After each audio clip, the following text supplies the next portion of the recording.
El Ministerio Apostólico de Enseñanza y Predicación Rema Internacional presenta hoy al Reverendo Fernando García Sotomayor con la proclamación de las buenas nuevas de Dios para tu vida. El mensaje de ayer, el mensaje de hoy y el mensaje para la eternidad a los que tienen hambre y sed de la palabra de Dios. Un querigma de Dios para el que oiga, el que tiene oídos para oír. Escuche el dabar del Eterno a las naciones. Ahora es el tiempo para recibir el rema del Espíritu Santo a tu espíritu. Escuchemos con fe la memra del Señor para el alma. Les invito a buscar en sus Biblias, en el libro del profeta Ageo. El libro del profeta Ageo. Vamos al capítulo 1. Y nos vamos a detener en los versículos 7 y 8. Libro del profeta Ageo. Ageo fue uno de los profetas que Dios levantó después del periodo de cautividad que el pueblo de Dios sufrió de mano de los babilónicos. A los babilónicos los dominó el imperio medo-persa. Y este imperio favoreció el retorno del pueblo de Dios a su tierra. Vamos a estar sobre nuestros pies por un momento mientras leemos estos dos versículos. Ageo, capítulo 1, los versículos 7 y 8. Voy a leer a favor de ustedes la traducción Kadosh. Usted siga su lectura ahí en la traducción que tiene de Reina y Valera del año 1960. Voy a leer a favor de ustedes en el nombre del Padre y del Hijo y del Espíritu Santo. Ageo, capítulo 1, versículos 7 y 8. Así dice Adonai Sebaot: aplicad vuestro corazón a vuestros caminos. Versículo 8. Subid a la montaña, traed madera, reedificad la casa y yo la aceptaré gustoso. Y dice el Señor, me sentiré honrado, dice Adonai. Vamos a orar. El título que le hemos dado a esta disertación: gente de hacha y machete. Gente de hacha y machete. Oremos al Señor. Te damos gracias, Padre, por tu palabra. Te rogamos, Señor, ahora en el nombre de Jesucristo, que tú nos hables por tu palabra. Que tu palabra, Señor, penetre a lo más profundo de nuestro ser y ella edifique nuestras vidas. Abre nuestros sentidos espirituales a la exposición de tu palabra. Señor, disponemos nuestro corazón para recibirla cual semilla que cae en buena tierra y ella produzca fruto para la gloria de tu nombre. En el nombre de Cristo Jesús. Amén. Amén y amén. Puede tomar su lugar, amado hermano. Gente de hacha y machete. ¿Qué piensa usted cuando escucha esta expresión con respecto a una persona? Lo que nosotros pensamos es que esta es gente determinada, gente dispuesta para trabajar, gente todoterreno, que se le mide a lo que sea para hacer la obra de Dios. Gente de hacha y machete. Y es que es verdad, mi amado hermano, la obra de Dios necesita gente que tenga compromiso y determinación. Usted puede tener recursos de pronto financieros, logísticos, tecnológicos, para hacer un proyecto misionero, un proyecto eclesiástico. Pero si no tiene gente, y gente con estas cualidades, es muy difícil que usted saque adelante un proyecto evangelístico, un proyecto eclesiástico, un proyecto misionero. Se necesita gente de compromiso y gente determinada para poder realizar la obra del Señor. Gente con estas cualidades. En todos los tiempos Dios ha buscado gente que manifieste estas actitudes. El deseo de ser usados para poder llevar adelante su propósito, poder cumplir los propósitos del reino. En todo tiempo se ha necesitado de este tipo de personas. La pregunta es hacia nosotros mismos entonces, en el día de hoy, ¿qué tanto nivel de compromiso, qué tanta determinación tengo yo para contribuir con la obra de Dios, con sus propósitos? ¿Qué tanta determinación hay en mí para que Dios me use para hacer su obra? Me complace y me alegra que la iglesia va a tener un proyecto evangelístico, un impacto de evangelización cerca de este lugar, para que la comunidad escuche la voz del Señor. Pero me complace más el saber que hay gente dispuesta, que hay gente comprometida, que hay gente que pone su hombro para poder llevar adelante el propósito de Dios. Creemos que en la medida en que este compromiso es mayor, en la medida en que nuestra determinación para ser instrumentos en las manos de Dios, Dios se va a seguir glorificando en esta comunidad. Dios se va a seguir glorificando en esta congregación. ¿Cuántos lo creen, hermanos? Ahora, nosotros vemos un pasaje aquí inspirado a un profeta que Dios usó para despertar el ánimo de su pueblo. Él no fue el único. Ageo fue contemporáneo de otros profetas como Zacarías y Malaquías. Y Dios levantó a estos hombres para motivar a su pueblo a que se comprometieran con la obra de reconstruir la ciudad, reconstruir la muralla, reconstruir el sacerdocio, reconstruir la casa de Dios. Se levantaron hombres, además de los profetas, como Nehemías, Esdras, Zorobabel, el sumo sacerdote Josué y otros más, y sobre todo el pueblo, se levantaron y construyeron la casa de Dios, las murallas de la ciudad, reconstruyeron el sacerdocio, el ministerio en general, y Dios los respaldó y Dios los bendijo. Porque cada vez que hay una persona, cada vez que hay un pueblo, cada vez que hay una iglesia que se dispone a que Dios la use, Dios se va a glorificar. ¿Cuántos alaban la gloria del Señor, hermanos?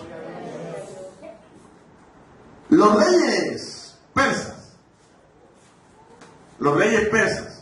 encabezados por Ciro, Darío y otros más, contribuyeron a este propósito de Dios. Ellos crearon leyes que favorecieron el retorno del pueblo del pueblo hebreo. Recuerden que ellos estaban cautivos por Babilonia, pero cuando los medos y persas vencen a los babilónicos, entonces pasan a ser dominados por los medo-persas. Pero los medo-persas llegaron a ser gente magnánima, los reyes sobre todo, crearon leyes que favorecieron la reconstrucción de la ciudad, la reconstrucción del sacerdocio, la reedificación de la casa de Dios. Dios usó a estos hombres, aunque no se da testimonio de que ellos fueran convertidos al Señor. Porque cuando Dios ve gente dispuesta, mi amado hermano, Dios la usa. Así sea que sean convertidos o no, cristianos o no, evangélicos o no, Dios usa al que menos usted cree. Solamente Dios ve la disposición que hay en el corazón de la gente para usarlos. Y Dios los va a usar. Se dice, por ejemplo, de un rey llamado Ciro, que se profetizó de su nacimiento. Aún antes de nacer se habló de que este hombre iba a nacer e iba a ser el llamado el ungido de Dios.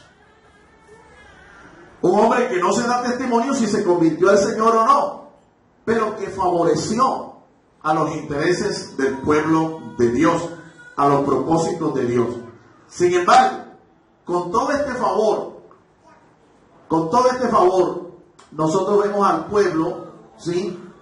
Que daba muchas excusas para hacer la obra de Dios. Cuando usted lee el capítulo 1 del libro del profeta Ageo, una de las excusas que tenía esta gente era que no era el tiempo de Dios para reconstruir la casa, el templo de Dios, que aún no era el tiempo. Con todo y el favor que Dios estaba por su providencia poniendo a su disposición, reyes que no eran convertidos, que no eran judíos, y estaban sacando leyes que les favorecieran. Con todo y eso, ellos, como se les levantó una oposición temporal, ellos dijeron, no es el tiempo, no es el tiempo. Y hubo necesidad de que se ordenara, que se crearan varios edictos, porque el pueblo, a pesar de esto, a pesar del favor de los reyes, a pesar de que Dios estaba favoreciendo las circunstancias, ellos le habían dicho al Señor, no hay tiempo para construir tu casa. Mientras tanto, el pueblo sí estaba ocupado en sus propios intereses, en sus propias casas. Y Dios inspira a Ageo para que le dé una palabra de exhortación al pueblo. Sí tenían tiempo para sus propios proyectos, para sus propias casas, pero para la casa de Dios no tenían tiempo. Y el profeta levanta su voz y les dice, así les dice el Señor. Ustedes dicen que no es tiempo para reconstruir mi casa, pero Dios les dice, ajá, y entonces, ¿por qué si hay tiempo para reconstruir sus propias casas? Para tener sus propios proyectos. Esta hay gente que los intereses propios, los intereses personales, estaban por encima de los intereses de Dios. Sin embargo, querían que Dios los bendijera. Entonces, ¿qué hace Dios? ¿Qué hace Dios? Viene Dios y provoca en su pueblo, Dios provoca en sus vidas una serie de circunstancias adversas, circunstancias difíciles. Incluso yo me atrevería a decir que el mismo Dios les envía hasta maldiciones para llamarle su atención. Escuchen lo que dice el contexto del pasaje que hemos leído, los versículos 7 y 8. El contexto son los versículos anteriores. Estamos en el capítulo 1 y Dios les dice a ellos, ustedes dicen que no es tiempo para que mi casa la reedifiquen, pero ustedes sí atesoran sus casas, ustedes sí hacen sus proyectos, ustedes sí hacen lo suyo propio. Pues bien, dice el Señor, ustedes sembraron y sembraron bastante, pero dice el Señor, sembraron mucho, pero cosecharon poco. Le sigue diciendo, ustedes han comido, pero no se han saciado el hambre. Todavía siguen hambrientos. Ustedes han bebido, pero no han saciado su sed. No se les ha quitado la sed. Ustedes se han vestido, pero todavía siguen con frío. Todavía no se calientan. ¿Sí? Ustedes han trabajado y trabajado. Como jornaleros. Trabajaron de sol a sol. Pero resulta que su salario es como si cayera en saco roto. Dice el Señor, mediten sobre esto, reflexionen. Y resulta que a través del profeta, la voz profética de Ageo les dice, ¿saben qué? Es Dios quien ha causado estas cosas. Y ustedes no se han convertido. Ustedes no se han dado cuenta de esto. Es Dios quien ha permitido estas cosas para llamarle su atención. Porque Dios es el causante de todas estas maldiciones que ustedes están experimentando. Dios es el causante de todas estas situaciones. Y aquí nosotros tenemos también que reflexionar. Porque situaciones muy similares nosotros podemos vivir, podemos experimentar. Tal vez tú te has preguntado más de una vez, ¿por qué es que yo trabajo y trabajo? ¿Y por qué no se me ve el salario? ¿Dónde están las bendiciones? No me rinde. Esto no aguanta. Oye, ¿por qué si yo como siempre estoy como que me falta el chivo, el centavo para completar el peso? ¿Por qué es que yo estoy tan alcanzado? ¿Por qué es que yo vivo tan apretado? ¿Por qué es que a mí siempre se me está enfermando cuando no es el hijo, es la esposa o soy yo? Como una hermana me dijo ayer, pastor, yo estoy harta de ver una situación. Y ella me explicó y me dijo, lo que pasa es que a mí no me acaban de diagnosticar una enfermedad cuando ya me están diagnosticando la otra. Yo estoy harta de esto. Y comenzamos a hablar y a escucharla, y yo le hice la pregunta del millón. ¿Usted es fiel con sus diezmos? Yo me digo, bueno, pastor, la verdad es que yo trato, sí, yo doy ofrenda. Y yo, no. Yo no le estoy preguntando a usted si usted paga ofrendas o no. Yo le estoy preguntando es si usted es fiel a Dios con sus diezmos. Ella me dijo, bueno, yo tengo que ser sincera, pastor. No soy fiel. Yo le dije, bueno, listo. Lo que usted está cosechando son todas las maldiciones que el Señor dice en su palabra que viene para aquel que le roba a Dios los diezmos. Y usted es una ladrona. Usted está robándole a Dios. Ahora, no lo digo yo. Le mostré el pasaje bíblico en Malaquías capítulo 3. Y recuerden que Malaquías es uno de los profetas que Dios levantó y le dijo Dios a su pueblo exactamente esas palabras. Pues estas situaciones pueden que de repente cualquiera de nosotros pueda estarlas viviendo y no darnos cuenta, al igual que el pueblo judío, que todas estas circunstancias adversas, todas estas maldiciones, todo este asunto, todo este enredo, este conflicto de que por qué es que no me va bien a mí, por qué yo no veo la bendición de Dios, por qué es que yo no veo que realmente en mi casa y yo podamos ser gente que goce de felicidad, de bienestar, de un tiempo de holgura. Puede ser que usted, al igual que el pueblo de Dios, en este tiempo, usted no le esté dando a Dios lo que es de Dios. Usted no esté honrando a Dios como debe hacerlo. Y usted está más interesado en sus cosas, en sus asuntos personales, que en los negocios del Señor. Dígame si puede, hermano. El pueblo debía meditar. En esta traducción que he leído, no solamente debía meditar, debía aplicar su corazón a sus caminos. En otras palabras, reflexionar y darse cuenta de que lo que estaban viviendo eran consecuencias de su desobediencia. El pueblo debía meditar, ¿sí?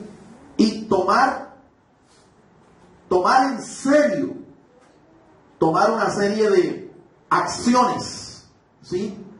Para que estas circunstancias, estas situaciones adversas cambiaran, para que fueran corregidas.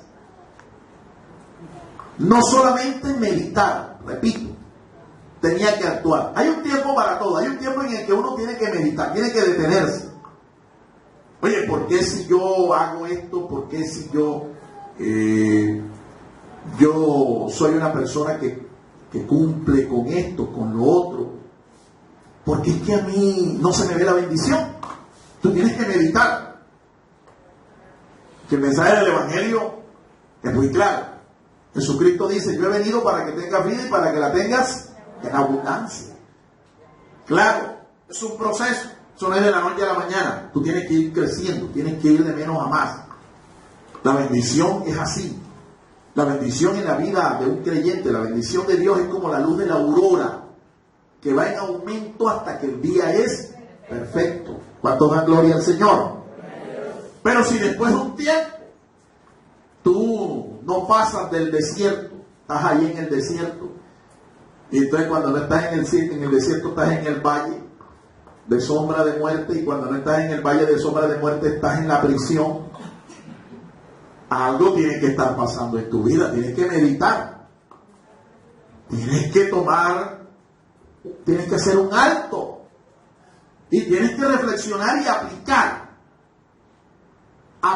Si yo conozco la palabra, si yo estoy en Cristo, ¿por qué es que yo estoy entonces en crisis? Porque hay algunos que realmente parece que no están en Cristo, están en crisis, y una crisis crítica. Y sin embargo siguen viviendo como si nada estuviera pasando. Y pasan los años.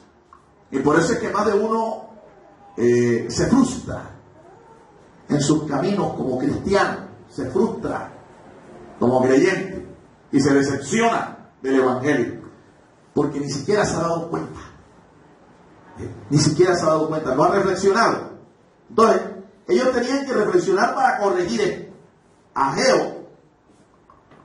Ageo era una voz profética, un profeta de Dios, muy práctico. Ageo era un hombre que, es como decimos, era de hacha y machete, un profeta práctico.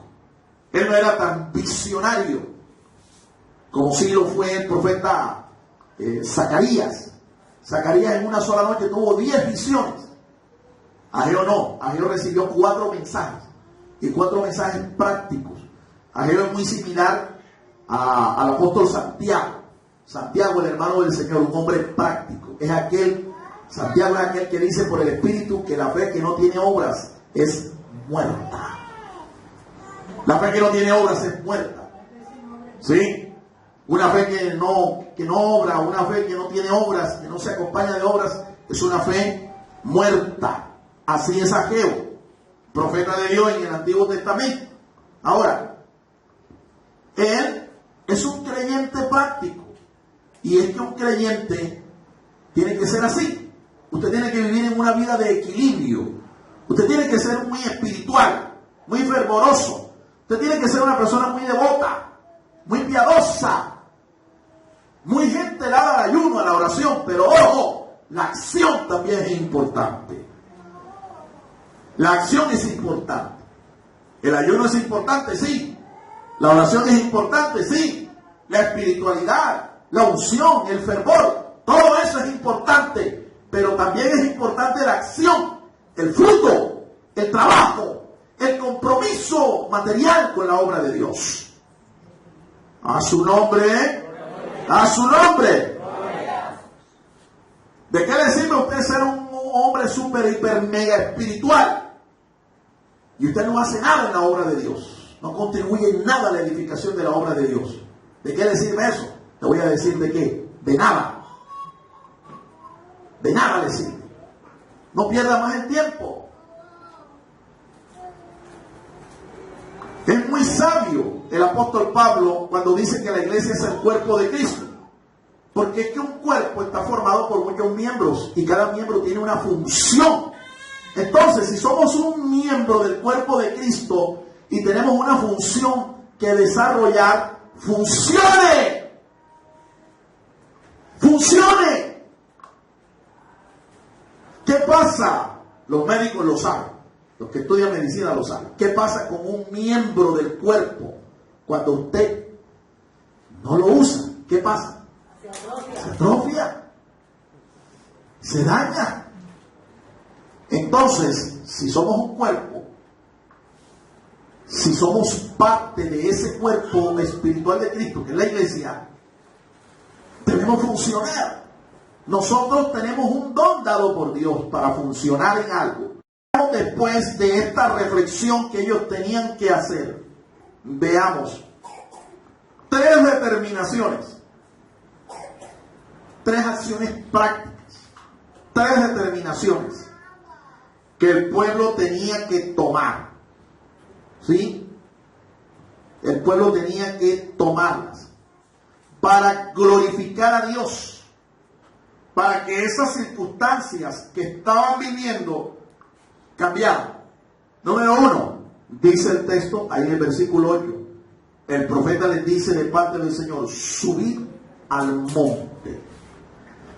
Ahí está el primer punto de este mensaje. Subid al monte. ¿Cuál monte? Bueno, Israel es un país que, aunque fue devastado en la época de los babilónicos, la ciudad de Jerusalén y todo el reino del sur, ya el reino del norte había sido dispersado, había sido desolado. Sin embargo, Dios permitió que en 70 años ese pueblo, esa tierra descansara, reposara, y los bosques se reforestaran. Así que cuando Dios les dice a ellos suban al monte, no les está dando un mandamiento, porque fíjese usted que de aquí en adelante, en ese versículo, lo que se oyen son mandamientos. Y cada vez que usted vea la expresión, un verbo, subir, cantar, adorar, servir, usted está leyendo un mandamiento del Señor. Aquí les dice, subid al monte. Dios no les hubiera dado ese mandamiento si ellos no iban a encontrar árboles en el bosque para lo que necesitaban. Dios sabía lo que les estaba diciendo. Ellos tenían que subir al monte, ir a los bosques de su tierra, ¿sí? Y subir.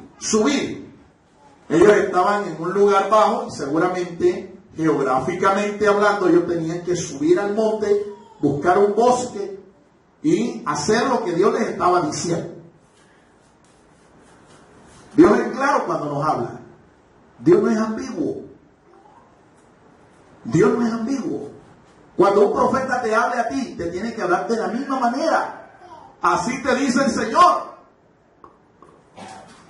No es como algunos profetas de hoy. Aquí el Señor me está mostrando, hay un auditorio de 200 personas, a una mujer que está sufriendo de problemas vaginales. Oye, por lógica, en una reunión de 200 personas, donde la mayoría son mujeres, existe una probabilidad altísima de que una de ellas tenga problemas vaginales. Y de seguro ahí se le va a levantar una. Pero generalmente no se levanta una, se levantan 2 y 3. ¿Saben cómo se llaman esos profetas? Esos profetas no son profetas, esos son varilleros. Ellos tiran la varilla a ver a quién le cae. Eso es. Son adivinadores. Pero cuando Dios habla, Dios es preciso. Dios no es ambiguo. Dios no da un mensaje codificado. Es preciso, les dijo, suban al monte. Eso es lo que tienen que hacer. En primer lugar, suban. Bueno, para esto, ¿qué tenía que hacer este pueblo? Este pueblo Subir al monte significa sencillamente es esforzarse, ¿sí? Diseñar un plan, conseguir los recursos para subir al monte. Tenían que renunciar a sus comodidades. Recuerden que el Señor les exhortó porque ellos habían construido sus propias casas, bien artesonadas, bien adornadas, y la casa de Dios estaba totalmente desolada, estaba desierta. Ellos tenían que dejar la comodidad de su casa y subir al monte. Tenían que dejar de dormir en sus casitas con buen calorcito y a lo mejor dormir en una cabaña en un bosque lleno de moscos, de zancudos. Incomodarse para hacer esta labor de subir al monte. Ellos tenían que aplicar su fe y creer que al llegar allá al monte, al subir allá, iban a encontrar lo que necesitaban para el proyecto. Ellos tenían que ir contra su propia lógica y razonamiento. Tenían que confiar en la providencia de Dios. Dios les había dado una palabra y seguramente Dios no los iba a dejar avergonzados. Y la Biblia dice eso bien claro, mi amado hermano. Ninguno de los que confían en el Señor serán avergonzados. Ellos tenían que ir allá, subir. Todo esto bajo estas instrucciones. Eso les iba a costar un tiempo. Eso les iba a costar esfuerzo. Eso les iba a costar dinero. Llegar hasta allá. Tenían que renunciar de pronto a un tiempo con su familia, con los suyos. Y tenían que hacer la obra de Dios. Y es que cada vez que Dios llama a alguien para hacer su obra, esta persona tiene que renunciar a algo, tiene que dejar algo. ¿Cuánto dan gloria al Señor, amado hermano? El creyente que está comprometido hoy con la obra de Dios, el creyente que tiene la obra de Dios en su corazón, también tiene que hacer exactamente lo mismo. Tú tienes que subir al monte. Y subir al monte, en términos espirituales, te lo voy a ilustrar qué es. Te lo voy a ilustrar con una bonita historia que está en la Biblia. El Señor llamó a un patriarca llamado Abraham. La Biblia le llama a él el padre de la fe. Y Abraham era un hombre riquísimo. Abraham tenía ganado, tenía tierras, tenía siervos, siervas. Era un hombre riquísimo, pero Abraham no tenía lo que más deseaba su corazón. Abraham no tenía heredero, no tenía un hijo. Y Dios le hizo la promesa a Abraham que le iba a dar un hijo. Al año, contra todo pronóstico, Dios le dio su hijo. Pero después de un tiempo, el muchacho podía tener unos 14, 15, 16 años tal vez, y Dios probó a Abraham y le pidió a Abraham que entregara a su hijo en sacrificio. Abraham guardó esto en su corazón. Ni siquiera se lo contó a su esposa. Él sabía que si se lo decía a la esposa no iba a dejar que se llevaran al muchacho para ofrecerlo en un sacrificio en un monte que ni él mismo sabía dónde estaba. Dios le mostró después la ubicación del monte. Así que Abraham se preparó al día siguiente, cuando Dios le hace el pedido, y toma a su hijo y lo lleva a un monte que más tarde el Señor le mostró y le dio nombre. Le dijo: el monte se llama Monte Moriah. Allá vas a ir y allá me vas a ofrecer a tu único, tu hijo. Pero ¿sabe? Lo que no sabía Abraham era que por un lado del monte iba él con su hijo, con todo lo dispuesto para el sacrificio. Pero por otro lado iba el Señor con la provisión que se necesitaba para el sacrificio. Iba con un cordero, iba con un carnero. Por un lado de la montaña iba Abraham, por el otro lado iba el Señor. ¿Cuánto da gloria a Dios, mi amado hermano? Es para que tú sepas que cuando tú subes al monte, no vas solo. Dios está contigo. Y estando allá, dispuesto ya todo, el muchacho, Isaac, le pregunta a su padre: Padre, aquí está la leña, aquí está el fuego, aquí está el cuchillo, pero ¿y dónde está el cordero? ¿Dónde está el animal para el sacrificio? Y Abraham, en su corazón de padre, pero lleno de fe, le dijo: Hijo, no te preocupes, Dios se proveerá para el sacrificio. Y mira lo que dice la palabra de Dios. Se lo voy a leer literalmente. En el capítulo 22 del libro de Génesis, el versículo 14. Una vez que el muchacho Isaac le pregunta: Papi, ¿dónde está el cordero? ¿Dónde está el animal para el sacrificio? Abraham le responde: no te preocupes, hijo, Dios va a proveer para el sacrificio.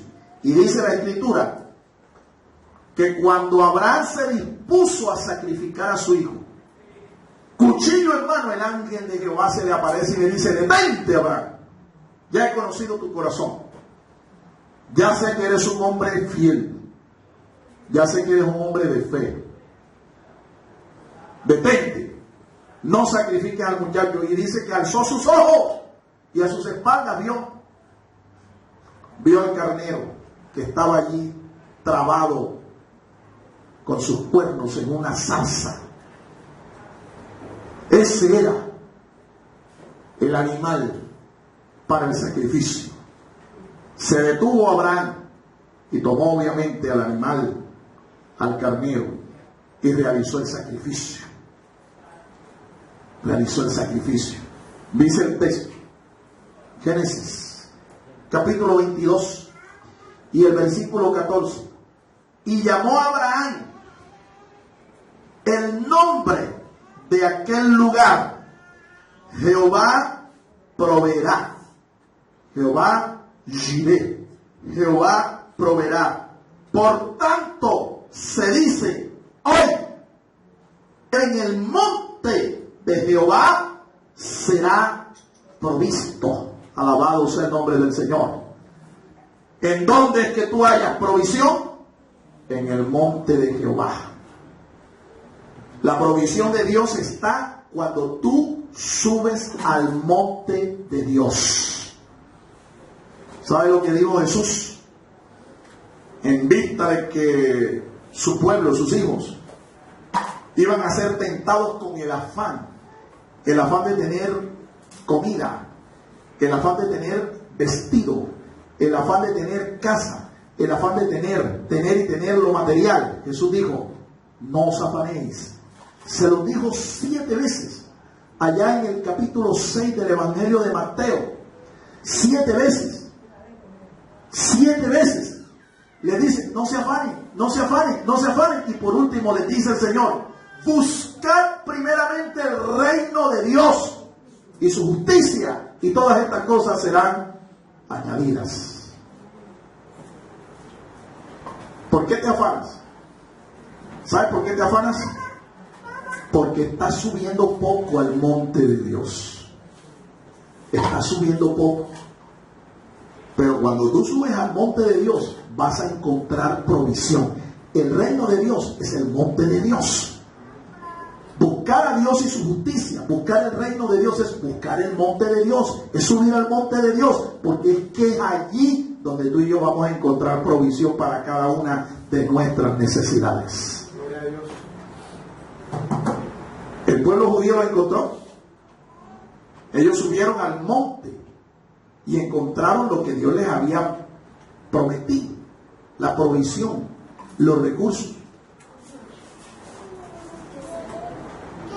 para terminar el proyecto que Dios les había dicho que hicieran. Segundo, mira lo que tienes que hacer. Además de reflexionar, ahora estás actuando ya. Ya subiste al monte. El segundo paso, la segunda determinación es, dice el texto, traer madera. Verso 8. Ahí lo puedes mirar. Ageo capítulo 1, verso 8. Traer madera. ¿Qué iban ellos a buscar allá al monte? ¿Qué iban a buscar? madera. Iban a buscar madera. Madera. Es obvio que la casa de Dios, que posteriormente ellos construyeron el templo, no fue como el de Salomón. Era una casa de madera. Tenía un cimiento, ¿sí? Que no era de madera, pero la casa fue hecha en madera. Por eso fue que Dios les dijo esto: traigan madera. Y quiero notar una vez más aquí que en nuestra traducción, la traducción que les he leído, dice traer. ¿Qué pasa? Ya les expliqué. Cuando usted lee en la Biblia verbos como estos: ir, predicar, ayunar, orar, traer.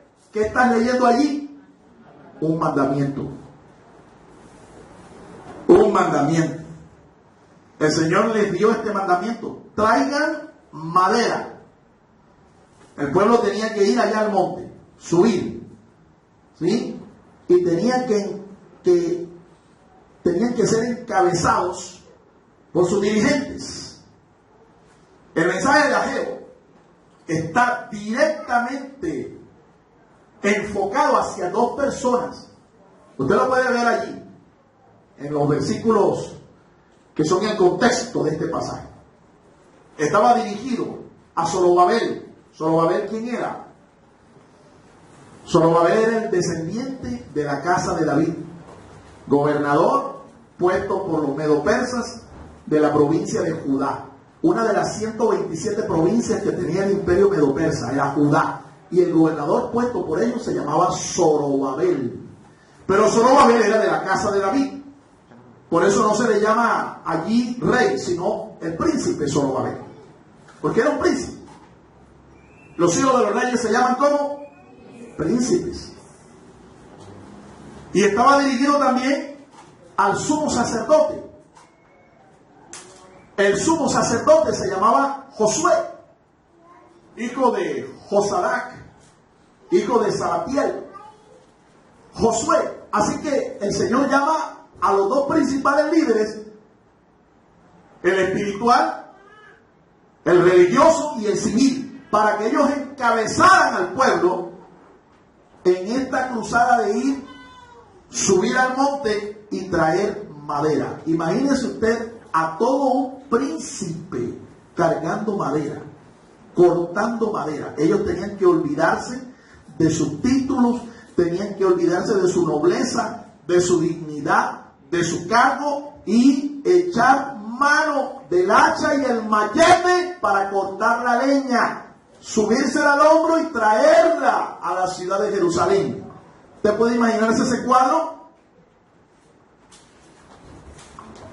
El príncipe cargando leña, el príncipe con un hacha en la mano cortando árboles en un bosque para traer madera para reconstruir la casa de Dios. El sumo sacerdote, el pastor, el diácono, el líder, el mentor, yendo allá a la campaña, cargando ladrillos, cargando bancas, cargando equipos de sonido, cargando todo lo que se necesita para hacer la obra de Dios.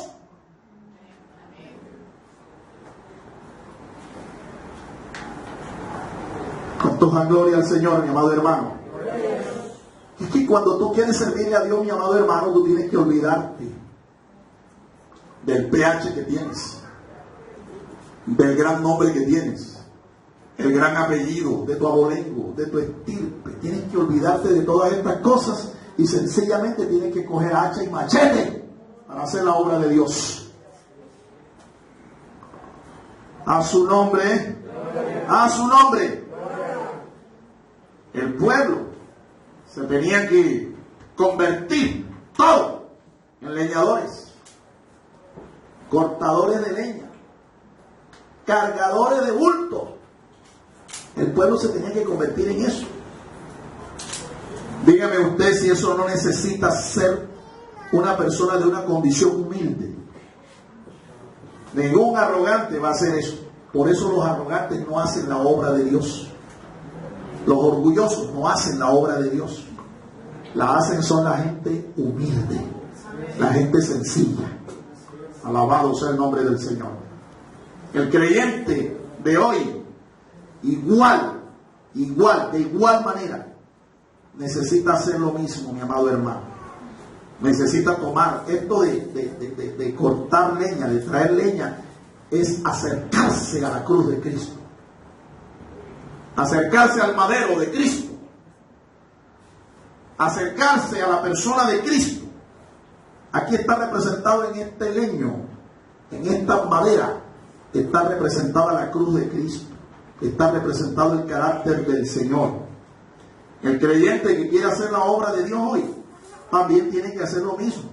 Tiene que tomar cada día el hacha, estar dispuesto, disponerse para que Dios lo use, para ser un instrumento y no una carga en la obra de Dios.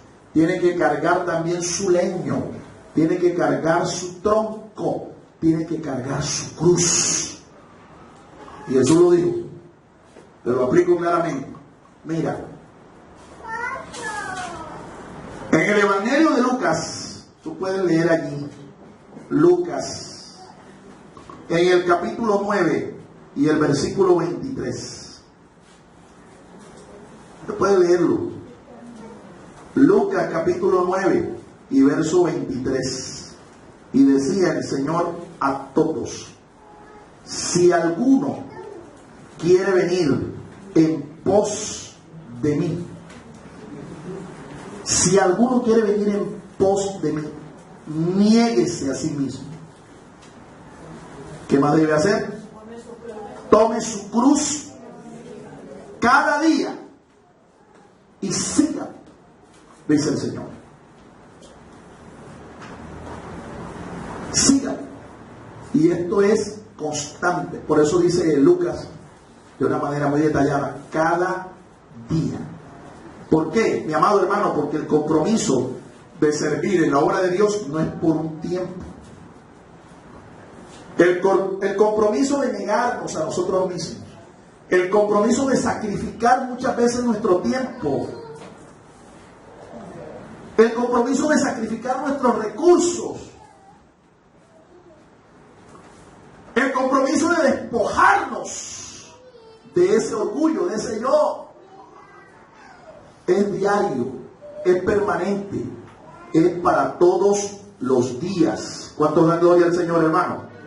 El compromiso y el servicio en la obra de Dios siempre requerirá negación,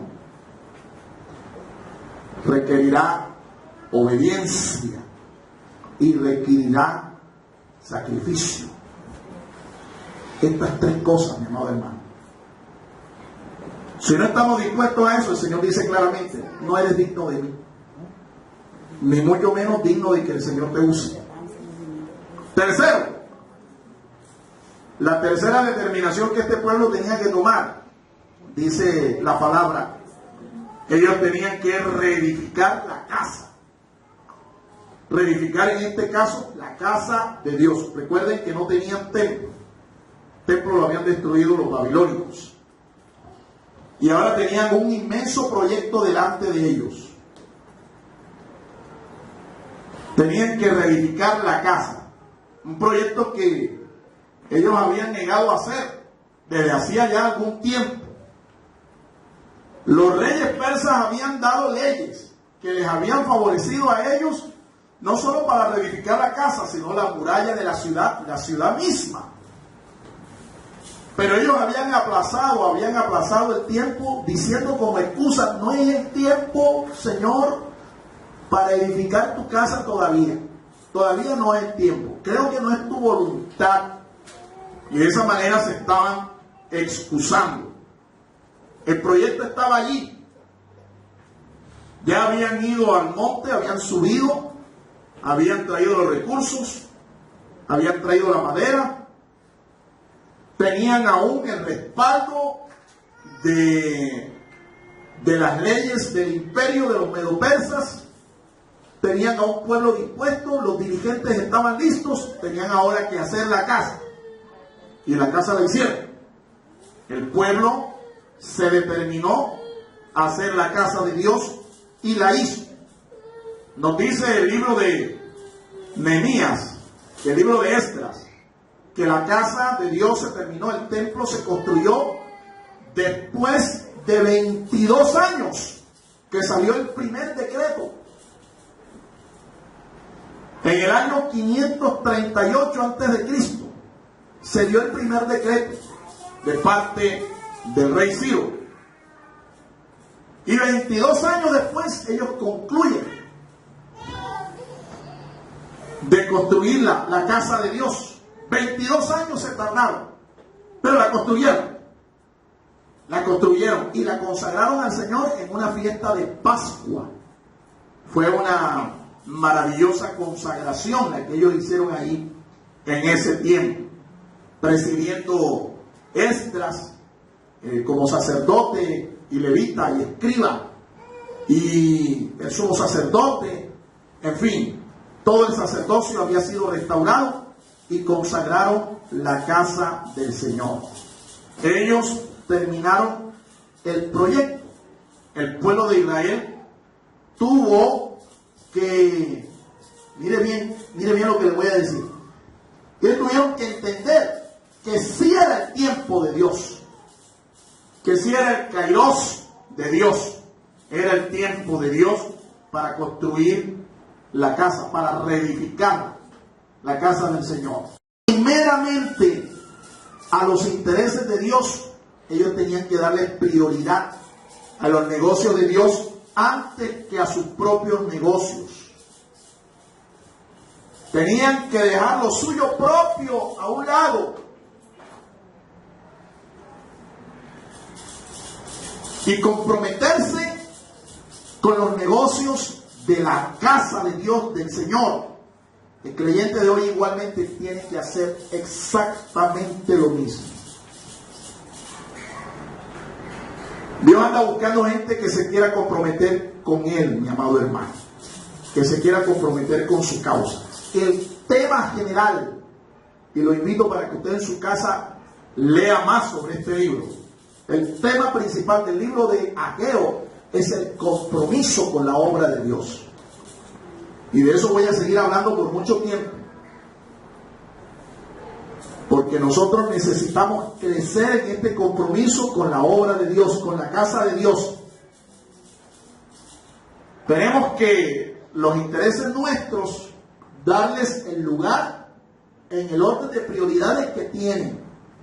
Primero en lo de Dios, primero en la casa de Dios, primero en la obra de Dios. Usted escuchó ahora a la pastora que estaba dando una palabra profética y estaba diciendo claramente de parte del Señor que si usted no honraba la casa de Dios, la obra de Dios primero, era difícil que la bendición de Dios estuviera en tu casa. ¿Cuántos hemos entendido eso, mi amado hermano? Por eso lo de Dios es primero. La obra de Dios es primero, que por encima de mis propios intereses personales. Ellos tenían que dejar entonces lo suyo propio y dedicarse a lo de Dios primeramente. Y así lo hicieron. Y al concluir su obra, Dios nos dice la Sagrada Escritura que los bendijo. Usted lea los versículos que siguen, del 9 hasta el final del capítulo 1, y verá cómo Dios los bendijo. Verá cómo Dios envió una palabra de esperanza y de bendición para su pueblo. Ahora bien, mi amado hermano, esto de reedificar la casa no solamente es un compromiso con la obra de Dios, con la casa de Dios, con los negocios del Señor, sino conmigo mismo. Porque el apóstol San Pablo dice que la casa de Dios ahora somos nosotros. Tu vida espiritual, tu proyecto de vida, ese tienes que reedificar. ¿Por qué, mi amado hermano? Porque nosotros venimos de un mundo que es pagano, en donde nuestra casa espiritual estaba en ruinas, donde el diablo nos tenía a nosotros como objeto de todas sus maldiciones. Y la única manera de poder cambiar esto es que nosotros nos comprometamos con edificar, reconstruir, regenerar nuestra propia vida espiritual. Usted tiene que empeñarse, usted tiene que enfocarse en madurar, en crecer espiritualmente, en que cada día la casa de Dios, el templo del Espíritu, que es usted, cada día esté mejor. Así es que la gloria de Dios desciende sobre su casa. ¿Quiere ver la gloria de Dios descender así como descendió la gloria de Dios en el templo de Salomón? Así como la gloria de Dios va a descender en el templo milenial. Reedifique su casa espiritual. Reconstruya su vida espiritual. Hay muchas vidas cristianas hoy, muchos creyentes que están moral y espiritualmente destruidos. Están destruidos. Tienen que reflexionar, tienen que hacer un alto y tienen que comenzar el proyecto de reedificar su casa espiritual, su vida espiritual. Quiero concluir con esto. Se necesitaron muchos edictos para que finalmente la casa de Dios en este tiempo fuera terminada, para que el proyecto finalizara, para que se reconstruyera totalmente la obra de Dios. Se necesitaron no solamente muchas leyes, se necesitaron más de 20 años. 20 años de tiempo, desde la primera vez que se dio el edicto hasta el último edicto que se dio y la consagración final del templo. Se necesitó muchos recursos humanos. Se necesitaron profetas, se necesitaron dirigentes, se necesitó un pueblo comprometido, gente comprometida, pero por sobre todo, gente esforzada y gente dispuesta para hacer la obra de Dios. Se necesitó, en pocas palabras, gente de hacha y machete. Se necesitó eso. El reino de Dios, mi amado hermano, necesita en el tiempo de hoy gente con la misma actitud. No necesitamos tanto dinero, no necesitamos logística, no necesitamos recursos tecnológicos. El Señor nos lo ha dicho varias veces. No es con espadas, no es con ejércitos, es con su Santo Espíritu. Y es el Espíritu de Dios el que levanta nuestro espíritu, nuestro ánimo, para comprometernos con su reino. Póngase de pie, mi amado hermano.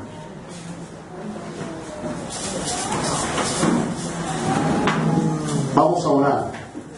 Y usted y yo vamos a hacer hoy un acto de consagración y de entrega para que el Señor nos use. Vamos a pedirle perdón. Este pueblo, cuando consagró la casa de Dios, le pidieron perdón a Dios por sus pecados, por su negligencia, por su egoísmo. Y luego consagraron la obra de Dios, se santificaron. Dios tuvo que santificar al sumo sacerdote y a todo el pueblo porque las ofrendas y la obra que ellos iban a hacer eran inmundas ante los ojos del Señor. Por eso Dios los santifica primero y luego entonces sí los manda a que ellos concluyan el proyecto. Igual nosotros tenemos que pedirle perdón al Señor porque hemos pecado delante de Dios, poniendo nuestros intereses y nuestros negocios primero que la obra de Dios. Padre, te damos gracias por tu palabra. Te bendecimos, Señor, en esta hora. A ti te damos toda la honra y la gloria. Señor, hoy nos acercamos a ti con un corazón arrepentido y dolido, Señor, delante de ti.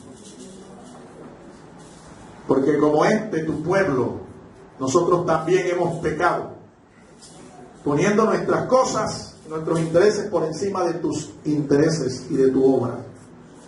Pero queremos hoy, Señor, decirte, como dijo el Señor Jesús a sus padres terrenales, En los negocios del Señor me es necesario estar. Ayúdame, Señor, a manifestar esta misma actitud. Ayúdame, Señor, a reconstruir mi casa espiritual, mi proyecto de vida espiritual delante de ti. Ayúdame a crecer y a madurar. Ayúdame, Señor, a humillarme, a negarme. Y cada día, Señor, poder ser usado por ti. Muchas gracias, Padre. A ti sea la gloria, la honra y toda la alabanza. En el nombre de Cristo Jesús. Denle un aplauso bien fuerte, hermano, al Señor. A su nombre. Puede tomar su lugar, amado hermano. El Ministerio Apostólico Rema Internacional pone a disposición esta predicación. Ofrecemos ministración a simposios, seminarios, campañas evangelísticas, educación globalizada sana y de carácter interdenominacional. Escríbanos a ministerioremainternacional@gmail.com o llámenos al celular 316-270-7181.